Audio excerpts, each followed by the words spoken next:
Hello everybody, welcome to another video. Today it is the 23rd of July, and in today's video we're yet again looking at Russian DRG infiltrations that have actually been able to reach even deeper into the southern parts of the city of Pokrovsk. We have the first video footage from apartment complexes within the city's confines, the first interactions with citizens that are still residing in the city. We're also going to look at the expanded gray zone northeast of Munirod in the way in which it can be used as a springboard looking much farther into the future to really move around and maneuver past a lot of the key cities that are still under Ukrainian control in Donetsk, and the way in which this new vector can potentially be a game changer. We're going to look at that situation and the way in which it actually connects to another section of the front line, specifically near the border between Donetsk and Kharkiv. It may seem very far apart, but we're going to try to explain the connection as the video goes on. And there are actually frontline updates from these regions as well. There's an update near the Kharkiv region. There's an update from Sumy as well. Looking at the bigger picture, though, we do know that there was an article released by the Washington Post where they interviewed Siersky. So we're going to look at the contents of that article. We'll also discuss the delay in sending Patriot systems to Ukraine and the new aid package announced by the State Department a couple of minutes ago, which amounts to $322 million. So not too large, but we'll go into the details of that story. And to get far more in-depth sort of knowledge and discussions about the bigger picture, become a member, because that's where I'm going to be doing those sort of uploads. But let's zoom in over here and see what's going on in Pokrovsk, because we do have a couple of important changes to the front line, more so to the gray zone, not necessarily to areas that are under Russian solid control. And that's because, as I've been reiterating recently, and this is why some people may perceive the map to be a bit too conservative with estimates, there is a very large lag when it comes to what's actually going on the ground compared to what's commonly understood online. And that's because the pace of the advances is very fast, but it's also because the DRGs, by their very nature, don't stay in one place. They move around. They use the cover of windbreaks and of tree lines to avoid Ukrainians spotting them, and then they seep themselves into certain residential areas, but they don't stay there for a while.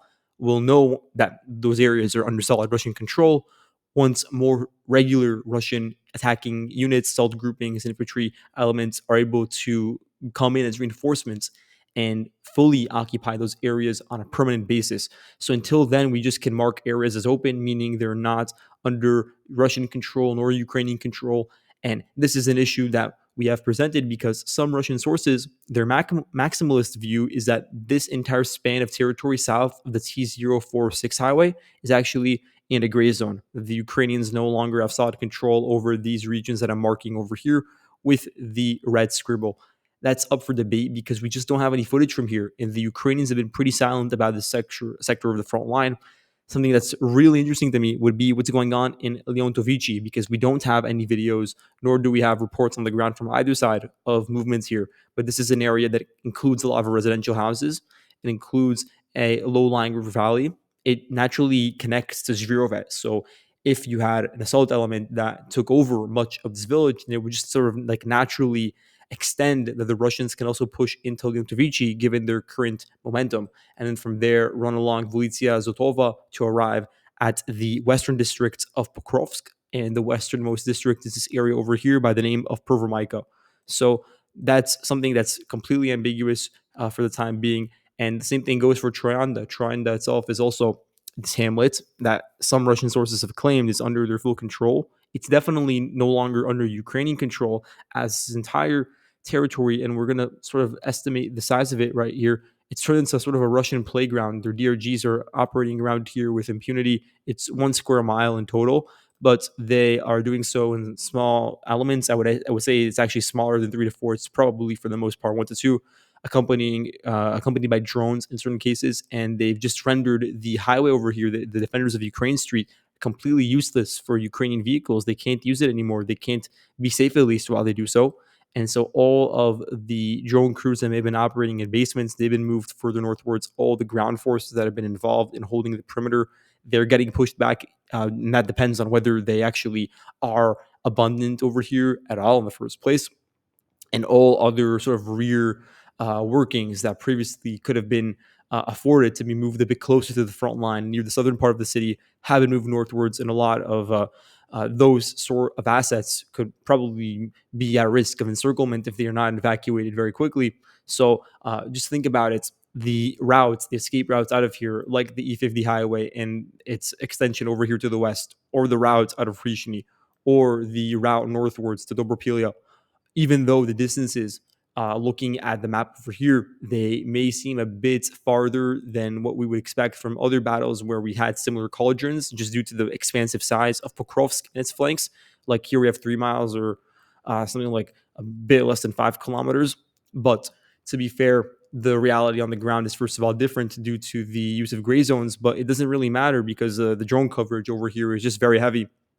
All Ukrainian soldiers operating around here can attest to that, to the fact that Russian drone coverage has rendered the anti-drone nets, the netting that was put atop the highways over here, especially the one to Dobropilia, it has rendered it pretty useless because the Russians already have ways to enter through openings. They've already paved those openings using the cheaper, smaller yield drones that just created the hole, and then from there, the ones with the higher payload have been able to push in and really concentrate their fire and isolate vehicles, isolate troops that are moving through those regions. So it's not like the Ukrainians can't move in and out. They certainly can. And the time that's best for that would be during rainy periods where drones aren't active. But simply, it's not feasible. It's not a feasible regimen to supply such a massive city, or two cities for that matter, including numerous other small villages in an area that, obviously not the agglomeration itself, but the entire sector includes between 30,000 to maybe upwards of 33, 35,000 Ukrainian soldiers. So they would all generally be around this region.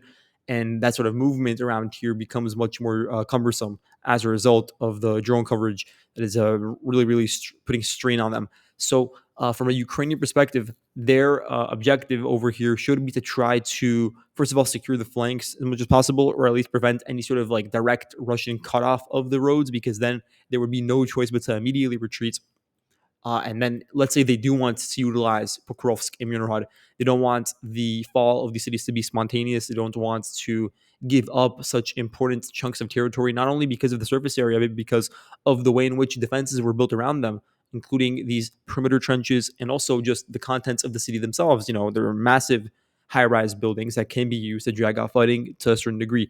What they should be doing, and this is just my opinion, would be to withdraw from all of the excess pockets that you see over here that are sort of south of Pokrovsk and south of Murad, areas that are extended, that any sort of troops that are operating there are pretty disconnected from the rest of the Ukrainian rear. Their escape routes are immensely compromised in a case that the Russians would be able to break through and sort of instantaneously cut off the cauldron.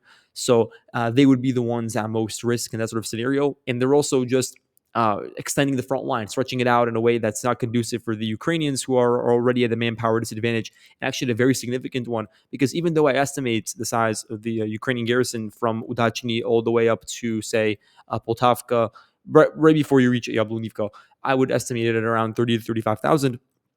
When you look at like certain sectors, especially the one directly south of Pokrovsk, that doesn't necessarily mean that you have those areas completely manned by a full battalion of infantry, even if on paper it should be that way.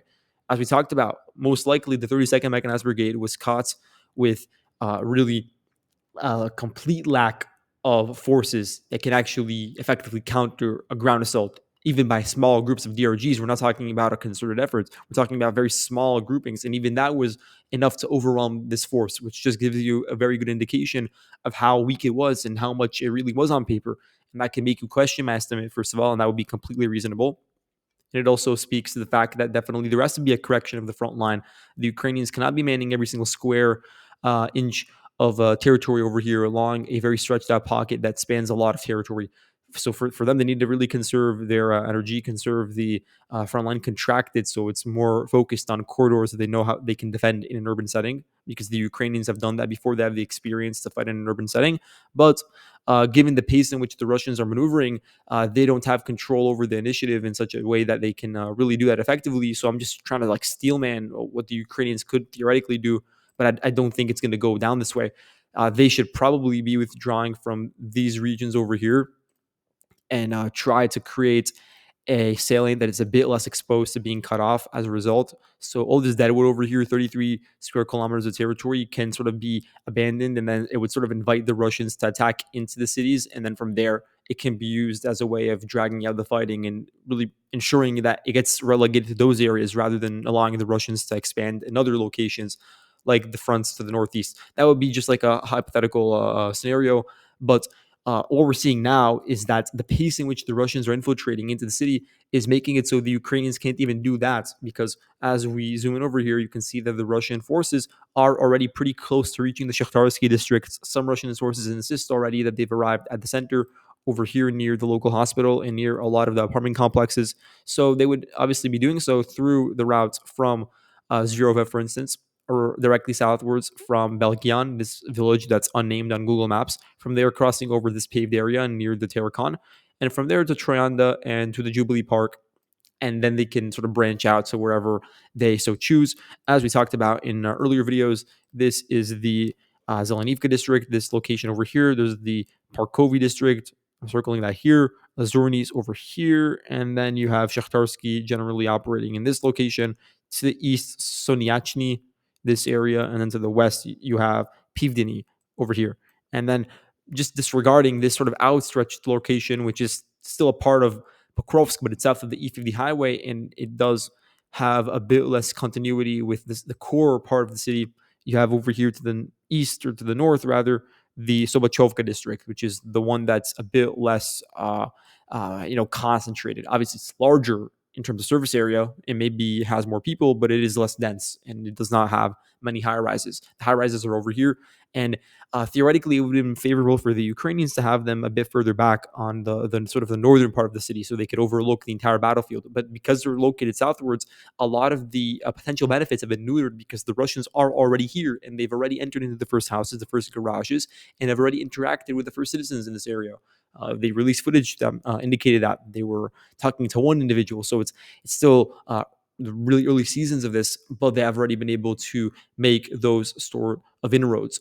So this means that more generally, this entire polygon that I'm circling over here is completely compromised. It's going to be extremely dangerous for the Ukrainians to remain over here, because DRGs are really all around. There isn't a single contiguous line that can be used as a point of reference for where they can be operating at any given moment. So there's a lot of confusion, and that could lead to ambushes. It could lead to certain Ukrainian forces that are trying to drag out fighting being cut off. So there are a lot of concerns in that regard, and the same sort of thing could apply to Leontovici. But then it's a catch-22, because you withdraw from these areas, and then it's just an open season. The Russians would be able to capitalize on it, and they are already doing so to a certain degree, and completely take over an area that amounts to, let's see, probably 8-9 square kilometers of territory. And then from there, they would have a very solid and strong base to sort of push into Pokrovsk. And the worry would be that it would sort of turn into Selidove rather than Bakhmut. Because in Selidove, as we know, the Russian forces, yes, there was a fight on the eastern outskirts, and they were kept at bay for a certain time. But once they actually entered into the city confines, into the city center, there was not a significant fight. The Ukrainians by then were too thin stretchly. They were stretchly thinned, and they also were treated due to the really drawn out fighting, due to the high intensity of all of it. They did not have any sort of reprieve as the Russians were pushing in. So they had no way. They were just completely worn out, and that's to withdraw to the nearest fallback line to the west. And that's what also opened up the access that the Russians currently have to Pokrovsk. So it's all intrinsically connected. So that's something that is very worrying for the Ukrainians, and it's why I'm going to be keeping a close eye on potential reinforcements that can be coming into the city, into Myrnhorod in the coming days. Maybe 110th Mechanized Brigade can come back and act as a vanguard force like they've done numerous times throughout the past year and a half. That would just sort of be in character. Looking at the area southeast of Pokrovsk, you can see over here a capture of 245 acres of territory. This is just to the west of Mykolaievka, and this is just consistent with what I was saying, that a lot of these regions like Sukhi Yar, Lysivka, like they're being held onto because the Russians are simply not focusing on these locations, because they're peripheral to Russia's objectives of reaching the major cities.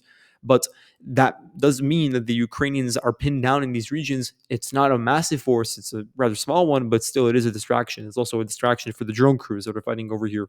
So the Russians have been able to make inroads directly south of Myrnhorod, and they're actually getting very close to arriving at the city limits. So this could be a new vector of attack that has not been really thought about before. It's not been conceptualized that the Russians would attack from here. So the trenches are not really fully built over here. There is a potential to actually go in unabated because so much of the Ukrainian focus has shifted to defending Novo-Ekonomichny, and for good reason, because it is being assaulted all out right now from three directions. So that requires a lot of care from Ukrainian reinforcements. But it also means that they were distracted and can't effectively deal with assaults from the south. So you could see how all of these different points of contention are wearing the Ukrainians thin. That's the bottom line of all of this. Looking at Rodinsk, this is an area where, again, Ukrainian reinforcements were sent in.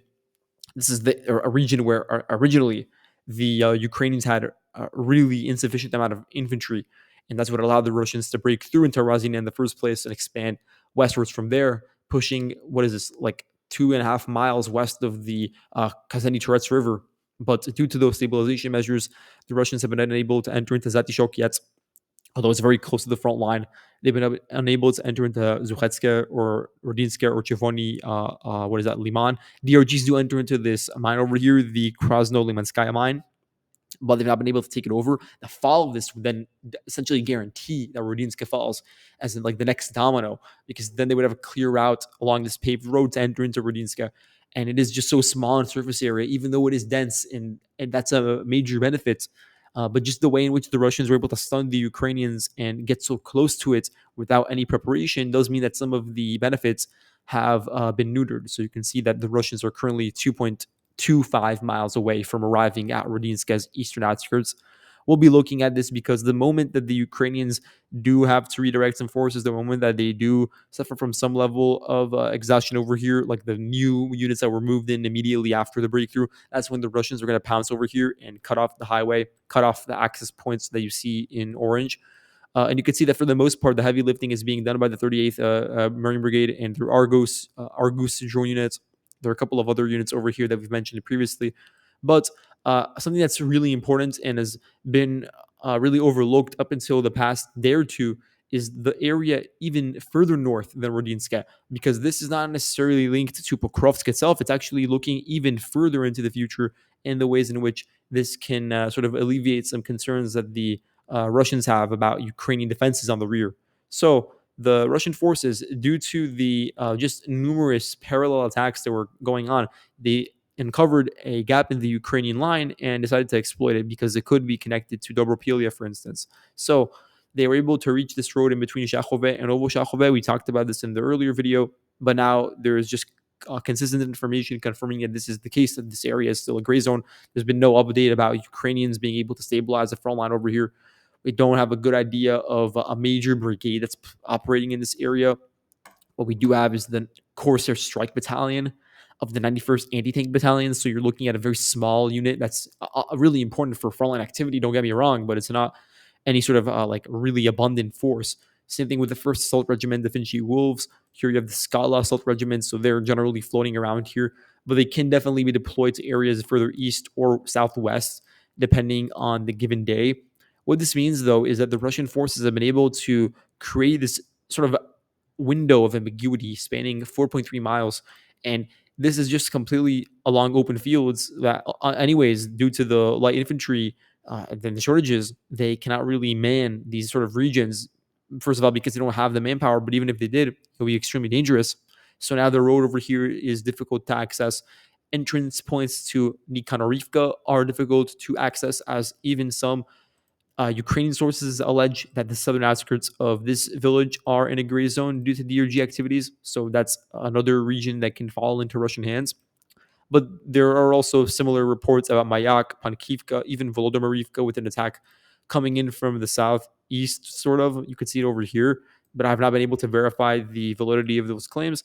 And also Shachove. So the point is that this entire line of villages that runs along this paved road, they are really threatened by this, but the main vector is likely to push directly northwards in between these two lines you see over here, taking advantage of the high elevation of the ridge that is running in between the two interfluves and the two valleys, and using that as a really strong fist, a really strong base and linchpin of operations to push northwards. And it would be coupled, I believe, with a push westwards to take over Dobropilia, which is also within the Russian purview for this year, by the way. but doing so to arrive at the village of Zoloty Kolodias. And I've not been able to fully map out or get the fortification maps from Playfro, who's just amazing with his mapping and depiction of Ukrainian fortifications and the various layers of them. But what you'll see once I do that is that there is a massive gap that has not been closed by the Ukrainians when it comes to the fortifications around this village of Zoloty Kolidias. And it's not the only place. It sort of spans from Bilozersk as well. So you do have this region over here that's directly north of Dobropilia, and maybe the Ukrainians are rationalizing to themselves, okay, we have Dobropilia that could act as a vanguard, and so it's urgent for us to build defenses directly north of it. But that was short-sighted in the sense that they were not expecting the Russians to come in with this really large maneuver where they cross over the highway here and then make it all the way to here along this route, crossing over the main ridges and largely through open areas, and then arrive at the opening gap. So that's a lack of foresight on their parts. They definitely did really do a really good job actually with their fortifications that were built a bit to the northwest of Dobropilia, though, in these regions over here that are sort of almost running along the border with Dnipro at certain portions. So they did that section. They completed that section, and it was probably easier to do so. It was a bit close. It was a bit farther away from the front line. So maybe that's also another excuse. But that means that now it's going to be even more difficult for the Ukrainians to complete any sort of major excavation work in these locations. So the Ukrainians will have to settle for a bit more of a weak line of defenses in that area, which is the same exact area the Russians are looking to exploit. So it could be a part of then flanking Dobropilia from the northeast or taking it over in tandem with the captures and attacks towards Dobropilia.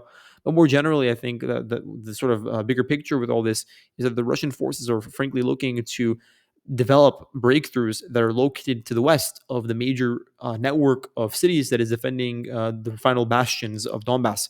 So that would include the area we just talked about, this sort of region in between the two chains of villages.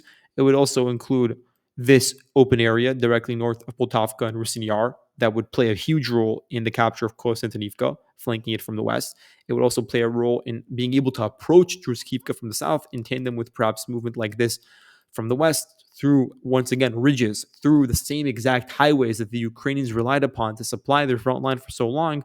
Now the Russians are going to turn the tables and use them against the Ukrainian side and perhaps reach an area like Druskivka. That's a part of the plan as well.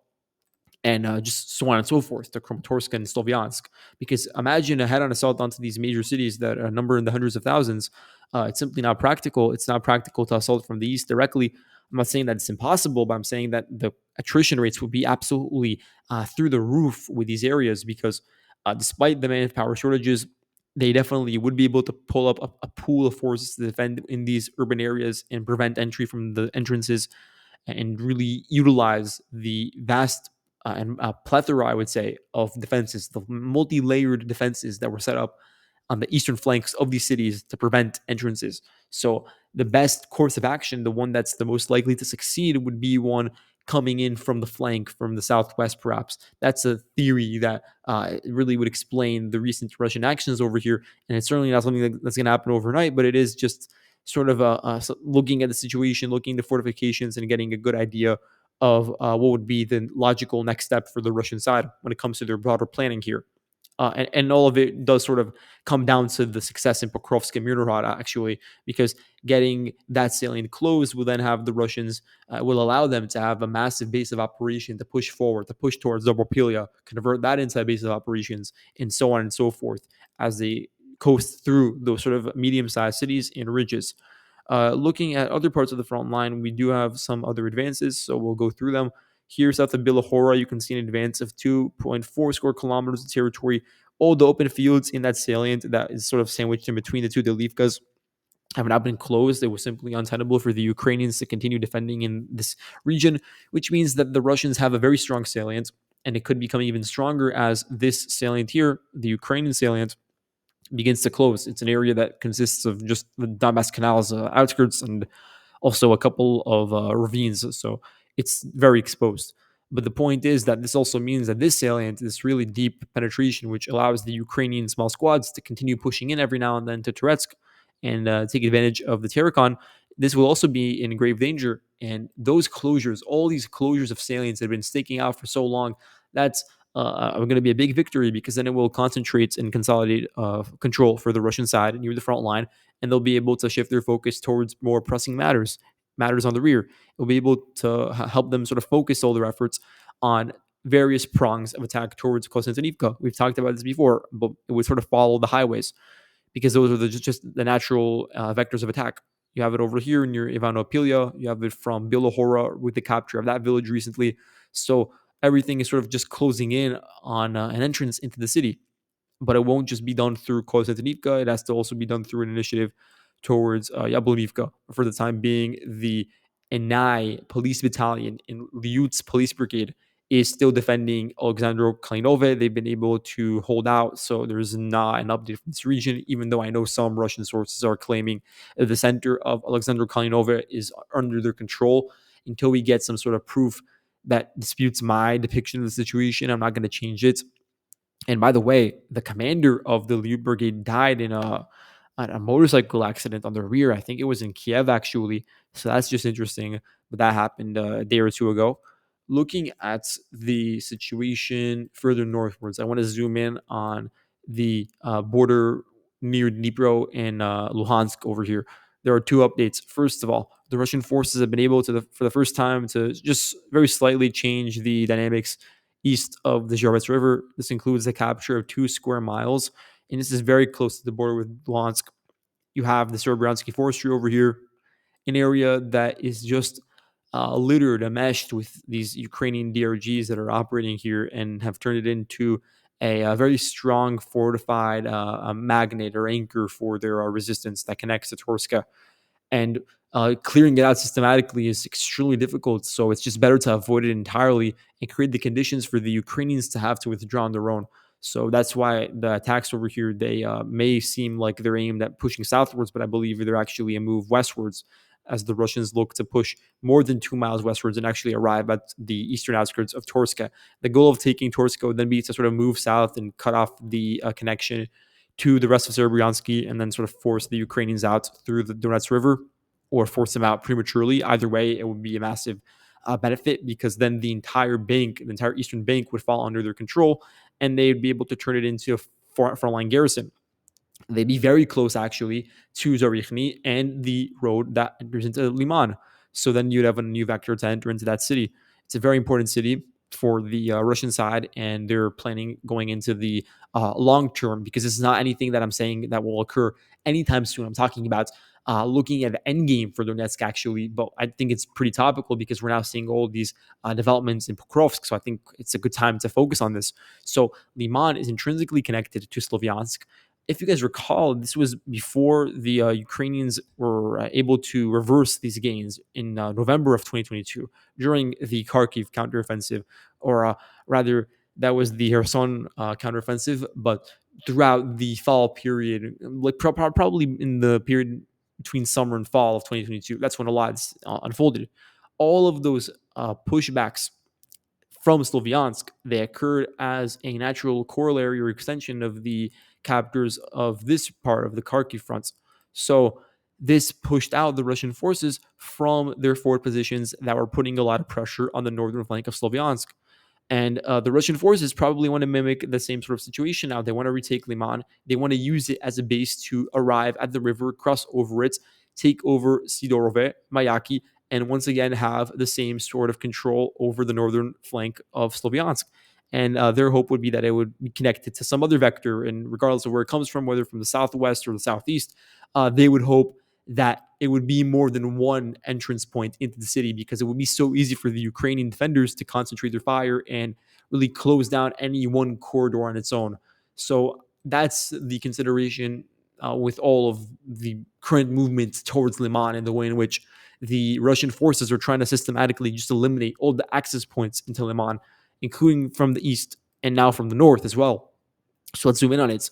Zodyelina, a capture of 160 acres, and here you have the capture of 2.4 square miles. So the Russian forces are taking over large swaths of open areas, a lot of them on sort of vicissitudes because there's like high areas, low areas. It varies by whether it's in between a village or it's directly on a village, and then it's like a low-lying pond area or a ravine or a gully of some sorts. So the Russians here have been able to enter into Karpivka. There are clashes going on right next to the town, and the fall of Karpivka would mean the fall of basically the final populated area along this line, and then the focus can be shifted southwards. Because look, there could probably be some argument to be had that maybe they're trying to focus on Borova and build up a southern flank, but I think it's far more likely that once they take over Karpivka, and that's one of their objectives over here, it's really important to them that the focus does shift to Chandrikholove, because this is an important junction of roads that sort of branch out and connect to the rest of the Oskil front, and then actually to the western bank of Oskil. And you can see it over here. You have the road directly connecting to Dobrysheve, which from there connects to Liman. So this is an area that's very scant in paved roads. There are a few of them, and they all converge around Chandrikholove. So taking it over would be a very good way to ensure control and dominate the logistical sphere in this area. And then from there, it would be far easier to sort of come in from the south, or from the northwest rather, and attack Liman from an area that's not necessarily that well defended. You do have a gap over here. You have a gap that spans, let's see, it's about 3 or 4 miles in width, which really consists of Drobisheve as being the sort of vanguard of it. So the fall of the village, obviously, you'd have to take it over, and you'd have to take over other nearby villages, but that is what would allow the Russian forces to just evade attacking directly through the trenches. And then from there, Liman will be compromised. So I think that's also part of the rationale. And here you can see Torska, just because I forgot to mention it, the Russian forces capturing 300 acres of territory. Here you can see July 22nd, 63rd Brigade, they connect an FPV strike on Russian soldiers as they were conducting these advances themselves, and this amounts to 1 mile pushing southwards. Let's look at two more updates for today. First of all, here, Zeleny High, the Russian forces captured 1.7 square kilometers, or rather miles. I'm so used to the metric system in these videos, but it's fine. You can see over here, Zeleny High is now very close to entering the range of actual ground combats.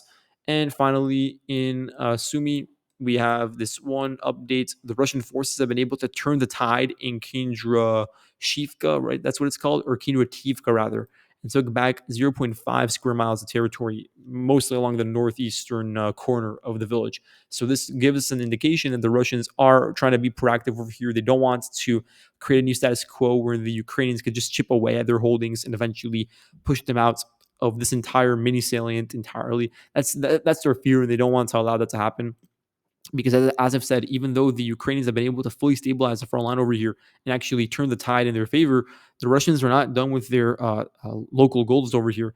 Obviously, their goal is not to take over Sumy, but their goal is to push the front line in such a way that they would have control over the second line of villages, which includes Khotin and sort of runs all the way to Marina.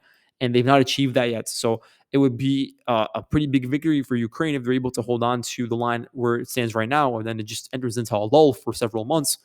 But now we're seeing the Russians' efforts as they redeploy forces that were previously pulled out to try to reverse these trends in order to allow for conditions that take over this line number 2, as I refer to it. It's about like 5 kilometers away from where the current front line is. So let's just look at a couple of headlines from today.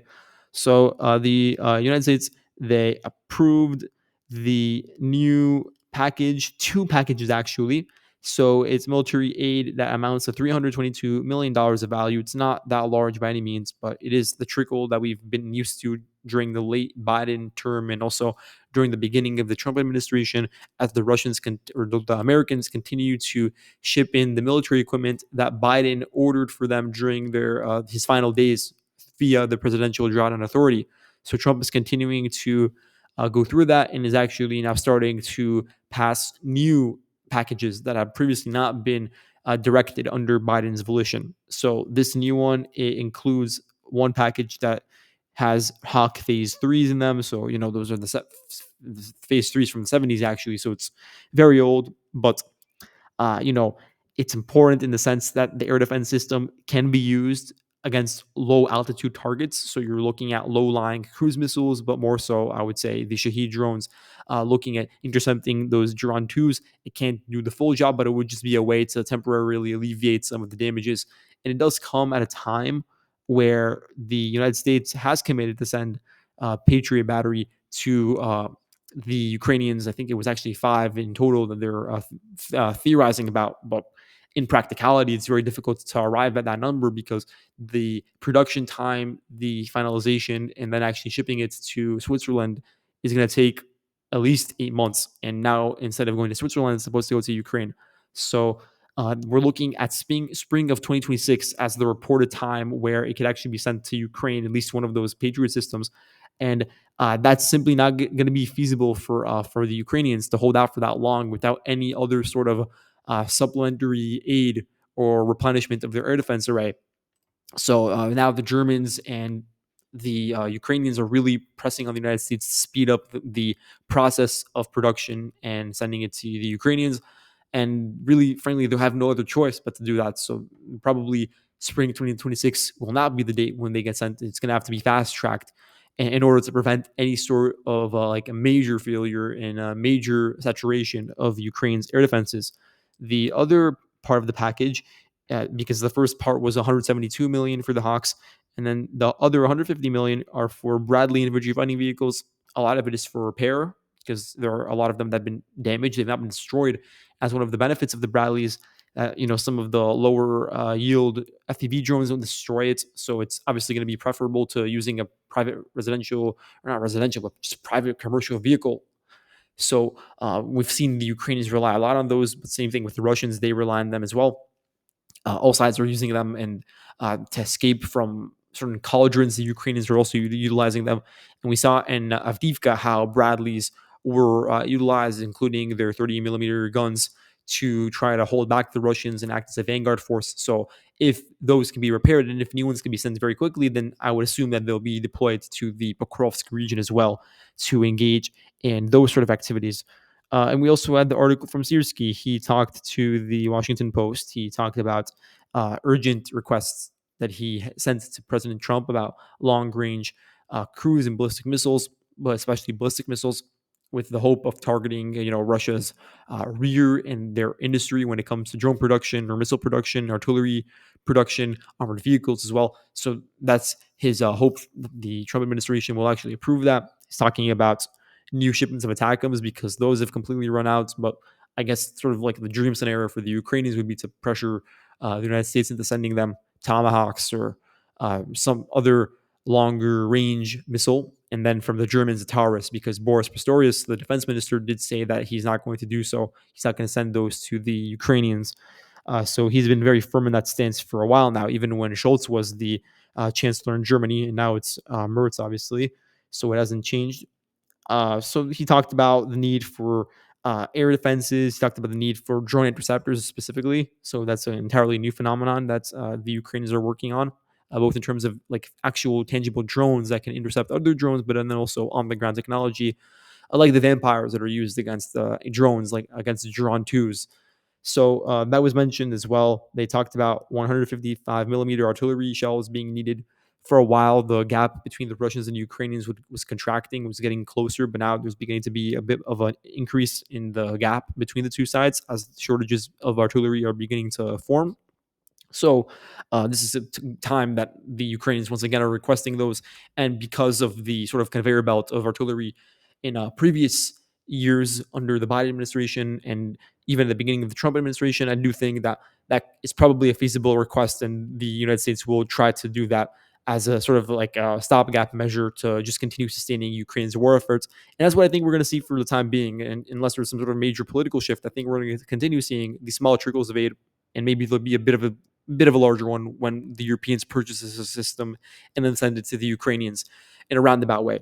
So that's just my assessment of the situation. We all know that there was the third round of talks in Istanbul, and that those ended after 34 minutes, with the only sort of major developments being just once again reaffirmation of swapping all prisoners from both sides, which is again a peripheral goal. It's easy to do so. It's not going to fundamentally hurt the war effort of either side. So it's something that they can do and just show as just a way to indicate that the talks are at least having some sort of a tangible effect. But it's a way for the Russians to continue with their operations. And that's why it's really reaching a stumbling block, because fundamentally the two sides have completely different interests. And the Russian interest right now is to continue with the front line, continue with the movement, continue with closing the pockets in Murad and Pokrovsk, and also later on in Kostianivka. So they have no interest in stopping that for a ceasefire, let alone a complete end to the war. So that's all for today. Thank you all for watching, and I'll see you guys in the next video. Goodbye.